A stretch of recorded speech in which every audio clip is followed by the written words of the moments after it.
Papsan, qu'est-ce qu'il va nous dire? La méritocratie n'existe pas. Arrêtez d'avoir une mentalité de faible. Sur Twitch, là, à l'heure actuelle, je suis dans le top 0,00005. Et je suis qui? Moi, je traînais pas avec Gotaga quand j'étais petit. Je regardais même pas les streams. Et pourtant, là, j'ai autant de viewers. C'est le top 0,000. Arrêtez d'avoir une mentalité de faible. Sinon, vous allez rester faible et vous allez jamais grandir dans vos vies. Travaillez. Il y a des gens qui arrivent à faire des choses. T'es une exception. Je suis pas une exception, en fait. C'est une phrase de faible de dire t'es une exception. Il y a quoi de différent chez Michou, chez Inoxtag? Il y a quoi de différent? On est des gens normaux qui avons travaillé, qui avons cru en nous et qui n'avons pas abandonné, tout simplement. La méritocratie n'existe pas et je m'en fous.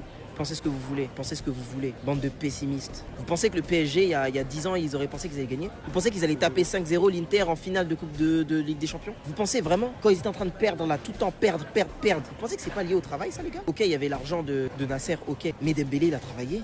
Doué, il a travaillé. Ils ont travaillé. Mais vous croyez trop que l'argent, ça résout tout. Vous m'énervez parfois. Vous êtes...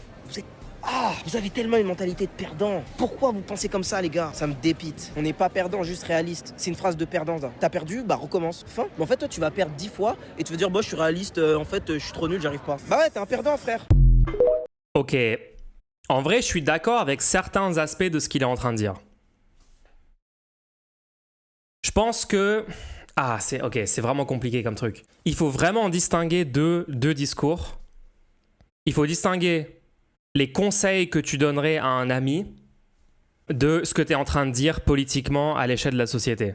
Pour moi, c'est vraiment pas du tout la même chose que tu dois dire sur ces deux plans-là. Imaginez, vous avez un ami qui est pas né dans une situation ultra favorisée, d'accord? Peut-être des parents qui n'ont pas beaucoup de moyens, pas eu énormément d'accès à l'éducation, à plein de choses, etc. Ton pote te dit, je vais jamais y arriver, tu vois, il a un projet, je sais pas, il a un projet entrepreneurial, un projet de vie, il a un projet de rentrer dans une école qu'il veut vraiment faire, ou rentrer dans une entreprise où il veut vraiment travailler, enfin, il a une ambition personnelle et tout. Et il te dit ah mais je crois que les dés sont complètement pipés, je peux pas y arriver, il y a aucune chance, on est dans un système complètement injuste, les gens nés dans les situations de privilège ont accès à tous les meilleurs trucs et moi je l'aurai jamais. Moi je pense que c'est une bonne chose de dire à quelqu'un comme ça, à ton ami qui est comme ça, de dire oui, tu vas avoir moins de chances que des gens qui ont accès à des privilèges, de lui dire c'est pas complètement impossible, décourager de poursuivre leur ambition personnelle. Je pense pas que c'est une bonne idée de décourager les gens. Moi, je vais pas dire à un ami à moi qui veut, je sais pas, genre faire un album de musique, il a du talent en musique, il veut se lancer, je vais jamais dire à la personne, le fais pas, il y a tellement peu de chances, etc. Je vais essayer de dire c'est pas impossible, essaye de faire ceci, essaye de faire cela. C'est des conseils que tu donnes à un ami. Dans cet aspect-là, de dire à des gens individuellement, non, regarde, en fait, il y a une reproduction sociale énorme en France, il y a très peu de chances que tu arrives à réussir le truc dont tu rêves dans ta vie, à quoi ça sert de marcher et tout, je trouve ce discours catastrophique. C'est pas une bonne idée de le dire comme ça à des gens autour de toi, dans leur vie privée, comme conseil de vie personnelle. Par contre, évidemment qu'on n'est pas dans une méritocratie. Attendez, je vais réécouter l'entièreté de la take pour voir c'est à quel moment où je suis en désaccord. La méritocratie n'existe pas. Arrêtez d'avoir une mentalité de faible. Tu vois là, c'est le montage où on sait pas du coup si la phrase qu'il dit là est censée vouloir dire que il faut pas dire la méritocratie n'existe pas. Si Papsan pense que la méritocratie existe, là il a complètement tort. Je connais vraiment pas beaucoup en détail le contenu de Papsan, hein. Je sais qu'il a été super chelou envers des meufs dans la rue et tout, donc probablement je vais avoir plein de critiques pour son contenu, il doit faire pas mal de merde, hein. Mais après je sais des streamers comme ça que je regarde vraiment pas. Moi je traînais pas avec Gotaga quand j'étais petit, je regardais même pas les streams. Et pourtant là j'ai autant de viewers, c'est le top 0,000. Arrêtez d'avoir... Donc là quand il dit j'étais pas dans les cercles des gens les plus populaires, etc. Et j'ai maintenant le succès que j'ai sur Twitch, donner des contre-exemples de gens qui n'ont pas été dans des situations initiales de privilèges, d'avantages dans tel domaine et qui sont arrivés quand même à un certain niveau de succès dans un domaine, c'est pas inutile d'en parler, ça peut montrer que malgré de l'adversité, malgré moins de probabilités de réussite, c'est pas impossible, donc ça peut être motivant. Je suis pas contre mettre en avant des trucs comme ça dans certains contextes, ok? Par contre, l'utiliser pour dire à toutes les personnes qui galèrent dans tel domaine que c'est de leur faute et de leur faute uniquement qu'ils réussissent pas, ça c'est de la grosse merde. Si Papsan commence à utiliser ça, à dire regardez moi j'ai parti, j'avais 5 viewers, j'ai travaillé 50 heures par semaine et maintenant j'ai plein de viewers. Donc si toi t'as pas plein de viewers, c'est donc de ta faute et de ta faute uniquement. C'est là où ça devient de la grosse merde ce discours. Tu peux absolument travailler 50 heures par semaine et tu peux flop complètement et pas du tout y arriver. Parce que le succès dans ce genre de truc dépend de 18 000 facteurs dont plein sont complètement hors de ton contrôle, faire le bon contenu au bon moment, parce que ça va suivre une tendance qui va apparaître que tu n'aurais jamais pu prédire. Rien que les algorithmes, on n'a aucune idée comment ils marchent ces algorithmes des plateformes. On n'a aucune idée de pourquoi, parfois, une vidéo YouTube d'un compte complètement inconnu pop dans notre recommandation, dans notre barre de suggestions, et la vidéo passe de 1000 vues à 1 million de vues en quelques jours parce que l'algo l'a recommandé. Moi, j'ai des vidéos YouTube il y a des random shorts que j'ai fait sur YouTube qui ont eu plein de vues où ça n'a aucun sens. Genre, c'est un short de 12 secondes qui a fait des dizaines de milliers de vues en très peu de temps. J'ai aucune idée. Alors que parfois, je fais des shorts où j'ai l'impression, celui-là, il va être accrocheur, il va faire plein de vues et ça floppe complètement. Tout ça est imprévisible. Il y a un taux d'aléa incroyable. En fait, ce qu'il faut dire là-dessus, c'est qu'il y a plein de conditions pour le succès, entre guillemets. Encore une fois, succès, c'est très subjectif, le concept de succès. Là, on est en train d'adhérer aux normes de ce qui est considéré comme du succès. Si Papsan a 100 000 viewers en live, mais il l'utilise pour dire un truc raciste ou misogyne et tout, où est le succès de ça? Je vois pas à quel moment c'est un succès, c'est plutôt un échec. Donc, encore une fois, relativisons complètement le concept de succès. Mais imagine que ton concept de succès, c'est avoir plein de vues. Si tu imagines ça, il y a des conditions nécessaires pour ça, peut-être, mais elles seront jamais suffisantes. Et en plus, est-ce qu'elles sont vraiment nécessaires? Est-ce que c'est vraiment nécessaire pour avoir des centaines de milliers de vues de travailler 50 heures par semaine pendant des années? Des fois, les gens font très peu d'efforts et ont un énorme succès malgré ça. Donc voilà, ça devient de la merde quand tu l'utilises pour dire à des gens qui réussissent pas autant qu'ils voudraient que c'est entièrement de leur faute. Ça peut être en partie de leur faute. Ça c'est le cas parfois. Il y a des fois où tu fais tout parfaitement pour essayer de... Je sais pas, tu te lances dans la musique, tu fais tout parfaitement, tu as des clips ultra bien réalisés, la musique elle-même est ultra créative, innovante, intéressante, tu fais le marketing d'une façon qui a l'air bien et tout pour ton truc, tu le balances dans la nature, tu as 10 vues sur YouTube, personne qui l'écoute sur Spotify, sur les plateformes. Ça existe. Parfois, tu tombes sur les artistes comme ça, tu tombes sur des projets où ils ont coché toutes les cases de, entre guillemets, avoir le succès et il n'y a pas le succès qui vient.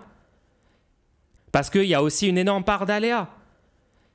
Et si t'es la personne qui va dire à quelqu'un comme ça qui a tout fait correctement, c'est de ta faute si ça marche pas, bah t'es un connard. Tu comprends absolument pas comment fonctionne le monde.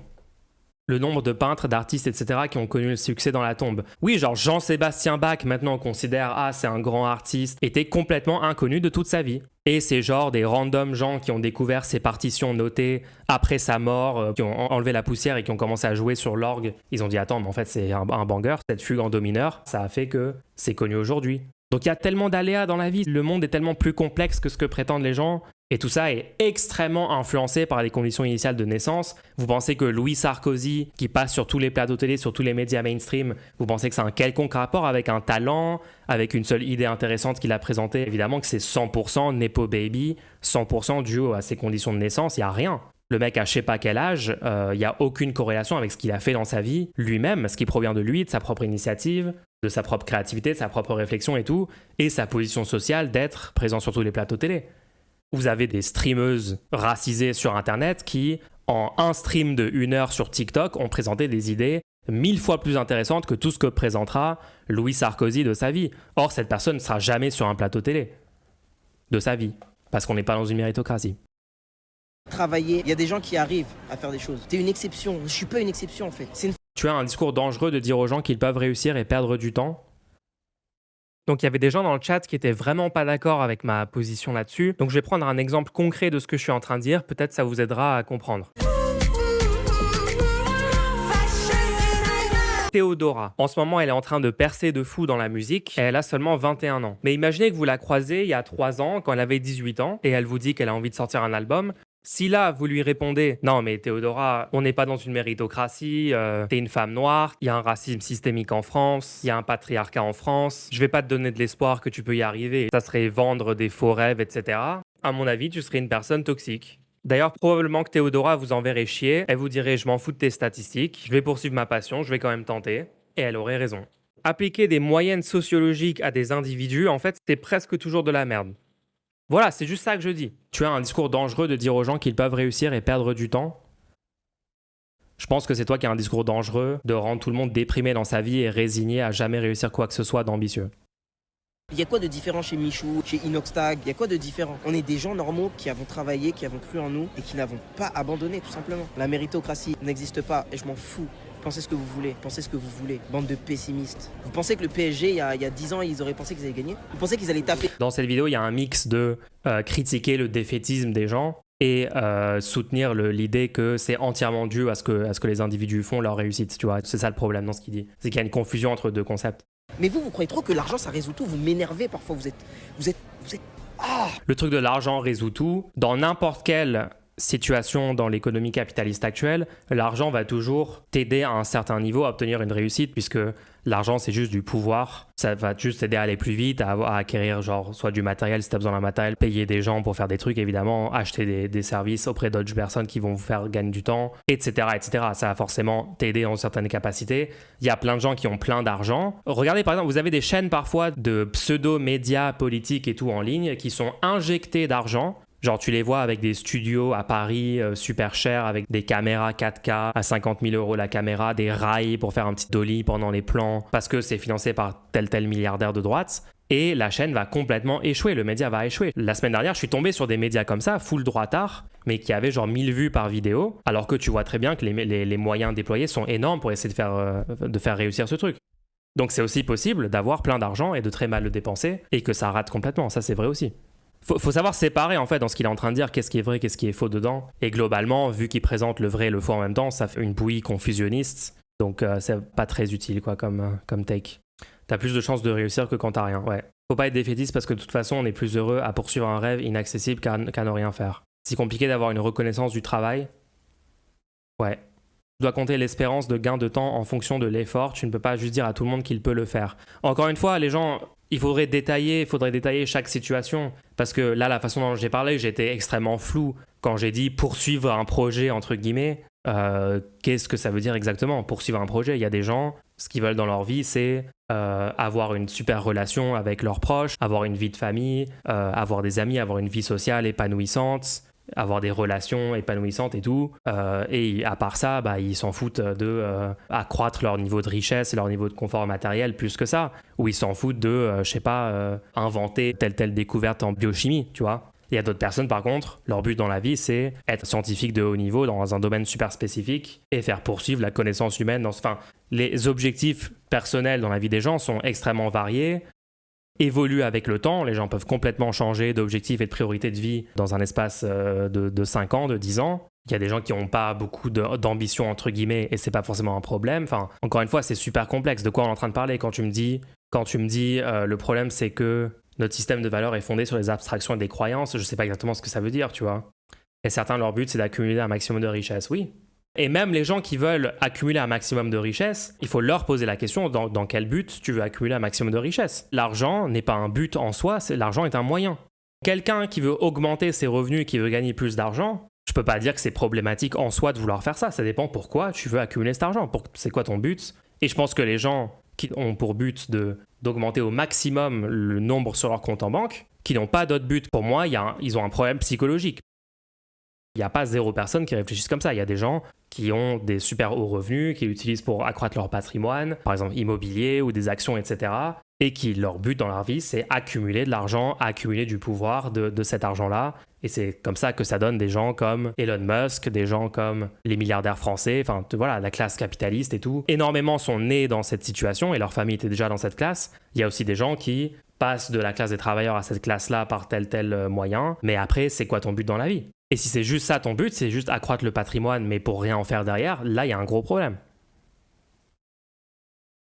Il y a une super vidéo de réflexion basse qui explique le bullshit de trouver le sens et de la réussite. En voilà, je veux bien voir. Les gens bien sûr qu'il faut doser sur le mérite. Fondamentalement, c'est une valeur qui pose problème. Le message de Mulch, c'est que des fois, très concrètement, on a des possibilités qu'on ne pousse pas au bout pour des raisons surmontables et il faut aussi réussir à avoir un discours à gauche qui nous motive collectivement à se pousser quand on peut. Je pense qu'il faut reconnaître que le travail peut absolument être épanouissant.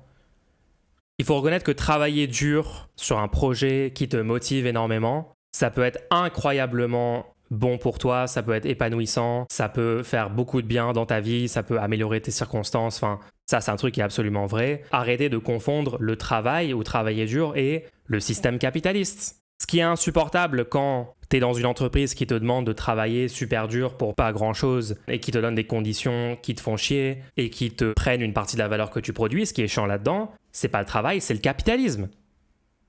C'est ça qui est chiant là-dedans. T'as plein de gens qui travaillent dans une entreprise qui aiment bien ce qu'ils font au quotidien et qui comprennent pas certaines personnes qui parlent de façon chelou à gauche du travail et des emplois parce qu'ils se disent mais attends, mais moi j'aime bien ce que je fais, je me lève le matin, je suis trop motivé, j'arrive dans l'entreprise, il y a un projet, il y a un but, je me sens utile, je suis dans un collectif de travail, j'aime bien. Et après le jour où par contre leur manager qui était pas si mal, il est remplacé par un manager toxique insupportable. Le jour où leur entreprise est rachetée par un fonds d'investissement américain, et là, ils voient beaucoup plus l'aspect capitalistique futile de bosser des heures supplémentaires, mais pour payer le 3e yacht du milliardaire patron. C'est là où ils se disent « Ah oui, ok, je comprends le problème qu'on me décrivait. » Le problème, c'est l'exploitation par le travail, ouais. Le problème, c'est le capitalisme, en fait. Moi, je suis content dans mon boulot, j'aide les gens, ça me suffit, j'ai un toit à bouffer, du café et un ordi pour regarder Mulch, ça me suffit.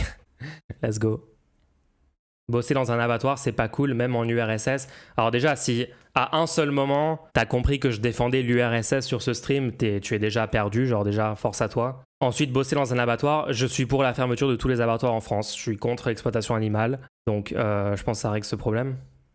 Ça, justement, ça va dans mon sens, en fait. Il n'y a pas beaucoup de gens dans ce pays, quand ils étaient enfants, ils rêvaient de travailler dans un abattoir. Ouais, j'aimerais trop être la personne qui met la balle dans la tête de la vache dans les abattoirs pour que les gens ils puissent avoir leur 5e côte de bœuf dans la semaine et jeter la moitié parce qu'ils ont plus faim. Je pense pas qu'il y a beaucoup d'enfants qui rêvaient de ça, tu vois. Or, dans notre système actuel, plein de gens travaillent là-dedans, plein de gens sont dans des souffrances psychologiques parce que c'est un job extrêmement, extrêmement difficile et qui fait souffrir évidemment les animaux, mais aussi les humains qui travaillent dedans. Et pourquoi ils le font? Parce que sinon, ils sont à la rue.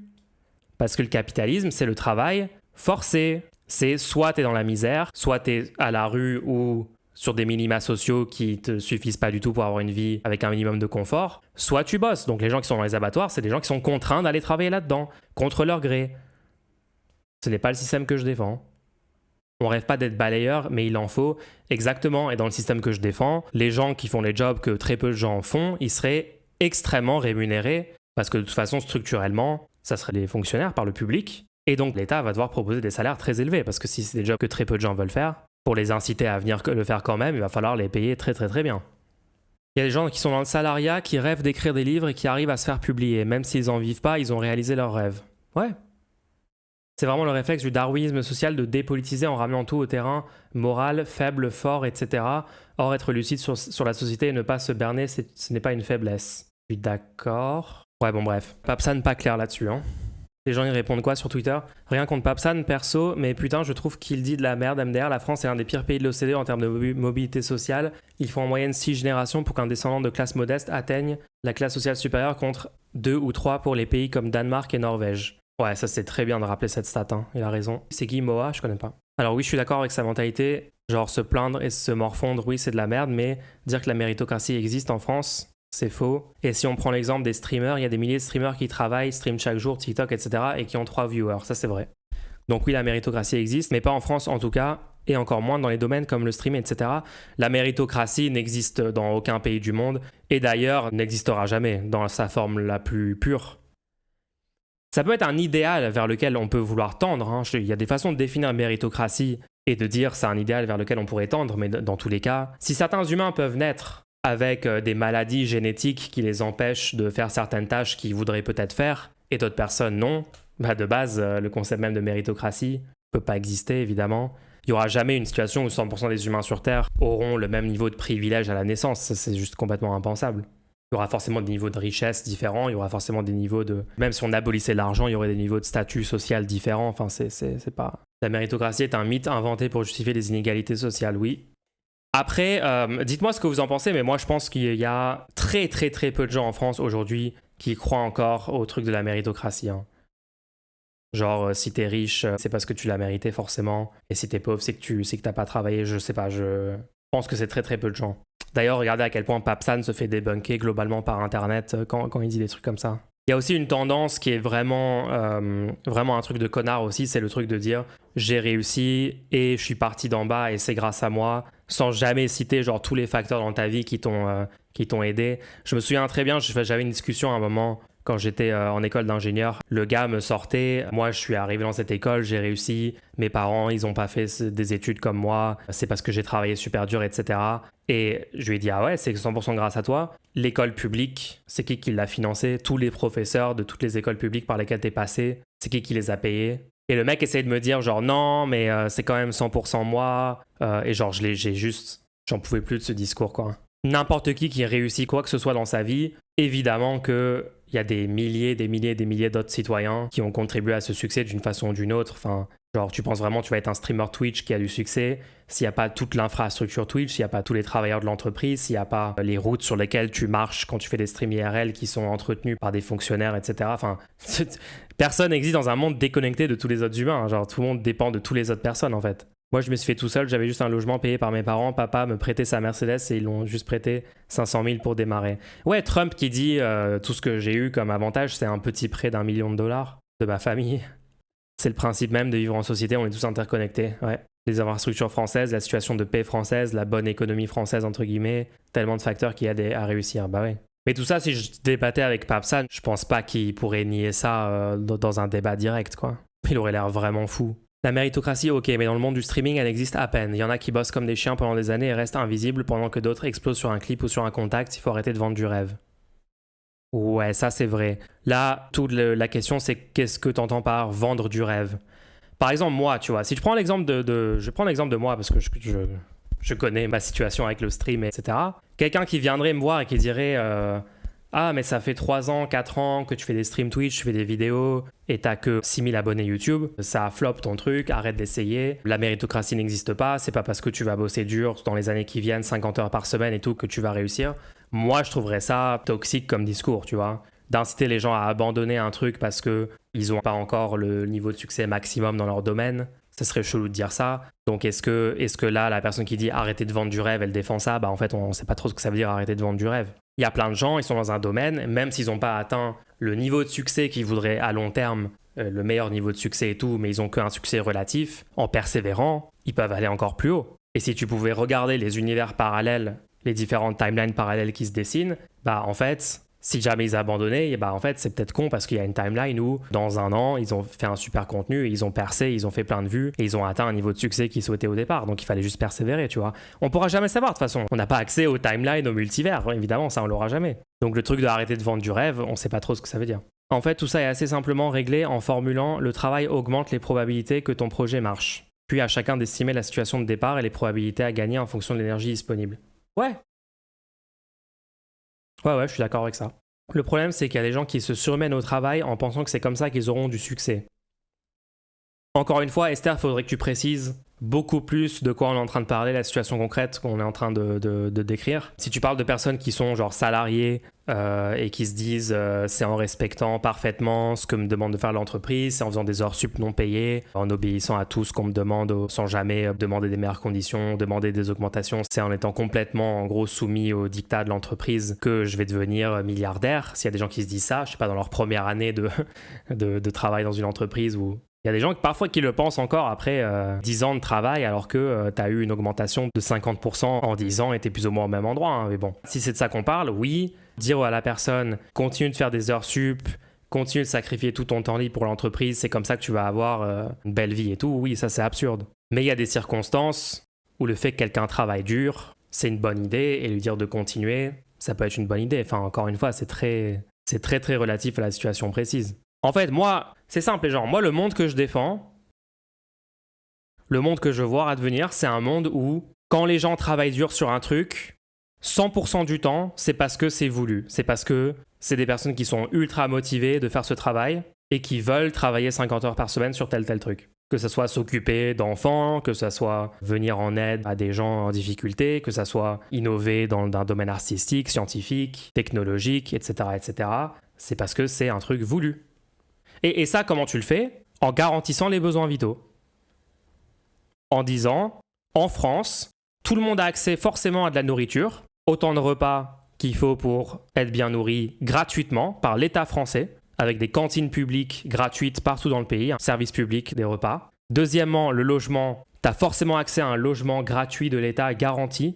C'est pas un logement luxueux, c'est quelque chose de très rudimentaire, mais si tu veux être à ce niveau-là fondamental de tes besoins vitaux sont garantis, tu as un accès à ça. Tu peux faire une demande, il y a quelque chose qui ressemblerait à un hôtel, à des chambres rudimentaires qui sont fournies par l'État gratuitement. L'eau, il y aura un certain niveau d'accès à l'électricité, à Internet qui sera aussi garanti par l'État. Tout ça, c'est le niveau fondamental. Ça changerait complètement la dynamique du rapport au travail. Les gens dans les emplois, ils seraient beaucoup moins contraints d'y être, ils y seraient beaucoup plus par volonté propre. Et après, le système d'impôt progressif sur le patrimoine et plein d'autres facteurs qui favoriseraient ça. Qui favoriseraient le fait de, quand tu as une ambition, quand tu veux travailler à fond sur un truc, ça sera jamais parce que tu es contraint pour assurer ta survie. Ça sera pas possible. Et je pense que dans ce monde-là, il y a plein de gens qui voudront travailler très très dur sur plein de choses. Je pense, comme Karl Marx d'ailleurs, il est d'accord avec moi là-dessus, que chez l'être humain, le travail est quelque chose de central, quelque chose que les humains ont toujours voulu faire. Les humains ont toujours voulu transformer l'environnement autour d'eux. Et il n'y a aucun problème avec ça. C'est quoi travailler dur? Je dénonce ça, le fait qu'on te force à faire plus que ton travail sans jamais valoriser ce fameux travail. Ça, c'est de la société actuelle et c'est celle de laquelle je veux sortir. Faut pas dire travailler dur, c'est un truc de droitard. C'est ça le problème en fait. C'est ça le problème avec certaines personnes qui se disent de gauche. Je pense que vous n'avez pas la bonne take là-dessus.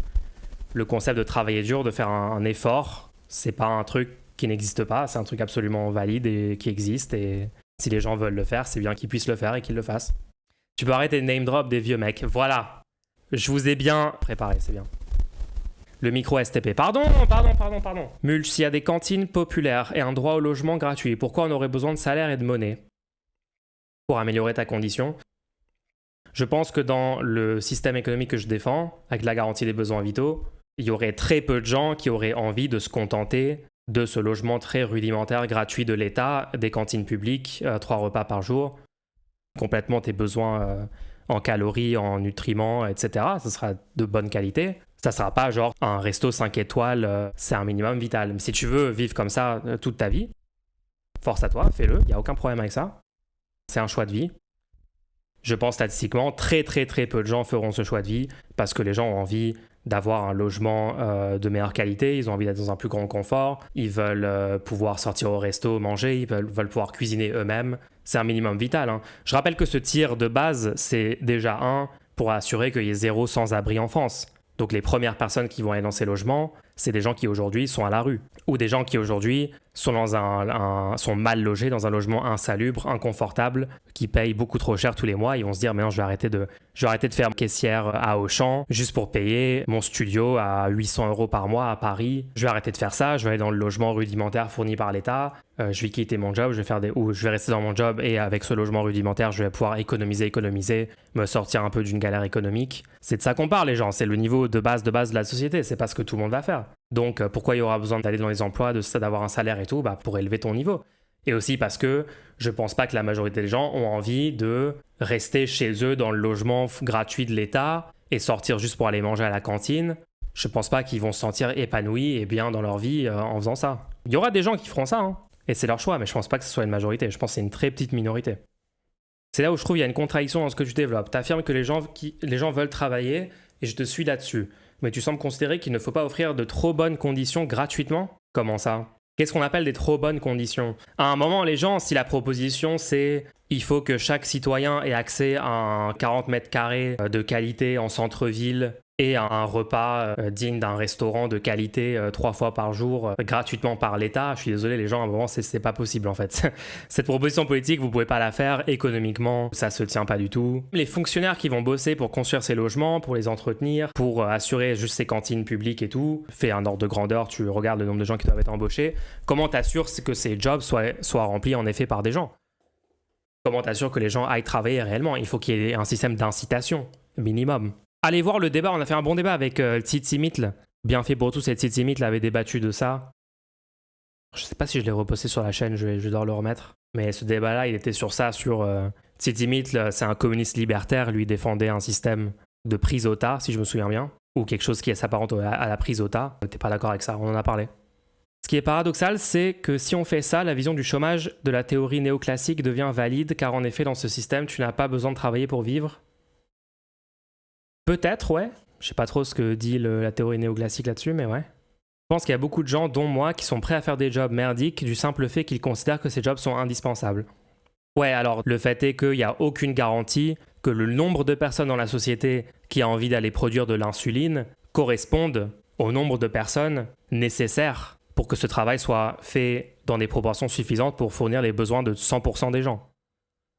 Il n'y a aucune garantie qu'il n'y ait pas des pénuries massives dans tous les domaines, entre guillemets. Peu de gens veulent le faire, c'est pas très épanouissant ou je ne sais quoi. Les gens mettent souvent éboueurs dans cette catégorie, mais genre c'est le personnel hospitalier, les médecins, travailler dans les supermarchés, travailler dans la livraison à domicile, travailler dans le transport de marchandises, travailler sur les stations pétrolières dans les océans. Enfin, vous vous rendez compte un peu le monde dans lequel on vit, le travail qui doit être accompli? Vous pensez vraiment genre ouais, tous ces jobs pas forcément hyper attirants. Moi, j'aime bien aller bosser 50 heures par semaine dans un hôpital. Moi, j'aime bien faire ça parce que c'est nécessaire pour la société. Je pense que sans aucune incitation, il y aura suffisamment de gens qui vont le faire. Ouais, non, je suis désolé, vous êtes d'élus. Les éboueurs et éboueuses devraient être considérés comme des giga tchad et tout le monde devrait se battre pour essayer de les fréquenter. Bah, tu vois, ça, par exemple, leur reconnaissance sociale, leur position et tout, elle changerait complètement dans mon système parce que ça sera des gens... Moi, je vois un truc où, pour faire un job, genre aller ramasser les déchets dans un parc public, tu vois, pour faire ce job, l'État va devoir fixer un salaire élevé pour inciter les gens à le faire. Je sais pas, je dis par exemple 6 000 € par mois. Moi, je vois une situation où les gens qui veulent un peu d'argent, ils vont aller travailler 6 mois dans ce poste-là et ça va leur permettre de gagner de l'argent un peu plus rapidement que s'ils avaient fait un autre poste plus convoité. En fait, je vois plus ça, je vois, ah, là j'ai envie d'un peu d'argent rapide et tout, bah, je vais faire un job que personne ne veut faire pendant un petit temps, comme ça j'ai un peu d'argent de côté. Les gens qui veulent le faire, qui se disent, ah ouais, moi je me sens super utile quand je fais ça, j'aime bien finalement faire ce truc que peu de gens veulent faire, bah, ils vont le faire sur le long terme, et eux vont nettement améliorer leur situation sociale, et ce truc de les gens vont trouver stylé et tout, bah ouais, vu qu'il y aura un niveau de confort plus élevé, c'est une façon de s'élever socialement, d'avoir de la reconnaissance sociale. Muche, c'est pas impossible de faire ça, le travail demande des compétences, c'est pas des rôles interchangeables. Si c'était vrai, il y aurait personne qui changerait de carrière, Esther. Évidemment que tu peux apprendre les compétences nécessaires, tu peux être formé, tu peux t'auto-former, tu peux être formé par des structures, enfin... Personne qui est développeur web à 23 ans devient streamer à 26 ans. C'est impossible, le travail demande des compétences, c'est pas des rôles interchangeables. Je connais des gens qui ont géré une boulangerie pendant un certain nombre d'années, après qu'ils sont allés travailler comme salariés à La Poste, et après qu'ils sont allés faire encore autre chose. Enfin, les gens changent de domaine professionnel tout le temps. Dis pas de bêtises, c'est hyper compliqué à faire une reconversion. J'ai fait ça et les gens le font parce qu'ils n'ont pas le choix. Quel rapport avec ce que je dis? Mon père a fait 4 métiers, je sais ça. Bah, pourquoi tu amènes ça dans la conversation en me disant que ce que je propose est impossible parce que le travail demande des compétences, c'est pas des rôles interchangeables? Tu penses pas que quelqu'un peut aller faire 6 mois sur une plateforme pétrolière, payer 20 000 € par mois parce que personne ne veut le faire et tout, et après revenir travailler dans un bureau en France dans tel poste? Pourquoi ça serait pas possible? C'est vraiment bizarre. Il y a une différence entre impossible et pas facile. Mais ça, les gens confondent tout le temps, genre... Ah oui, il va y avoir des barrières pour faire tel truc. Ça veut pas dire que c'est impossible, ça veut dire qu'il y a des barrières, elles sont surmontables. C'est vraiment... C'est ça que... En fait, depuis le début, c'est vraiment... Il y a des réponses du chat... Et encore une fois, c'est pas contre vous personnellement, mais il y a des réponses du chat qui démontrent vraiment que, quand je dis dans la gauche, entre guillemets, il y a des gens qui ont des discours vraiment bizarres sur tous ces sujets, le travail, travailler dur, le mérite, la possibilité ou pas de succès, je pense que vous avez démontré dans le chat que j'ai entièrement raison, qu'il y a quand même des discours très bizarres. En fait, j'ai vraiment pas envie que les progressistes soient vus comme des défaitistes, des gens qui pensent pas qu'on peut accomplir des grandes choses, des gens qui ont pas d'ambition, parce que c'est faux déjà. Si vous pensez comme ça, d'ailleurs, c'est antinomique avec le progressisme, puisque un projet progressiste, un projet féministe, antiraciste, post-capitaliste, etc., est par nature un projet ambitieux. Créer le monde qu'on essaie de proposer là, c'est un projet extrêmement ambitieux. Donc quelqu'un de progressiste ne peut pas être contre l'ambition. Et c'est un projet qui nécessite de travailler dur pendant des années, des décennies. Donc tu peux pas être contre le fait de travailler dur. Enfin, il y a trop de contradictions. Esther, ça n'a aucun sens ce que tu dis. Faut pas toujours convaincre tout le monde.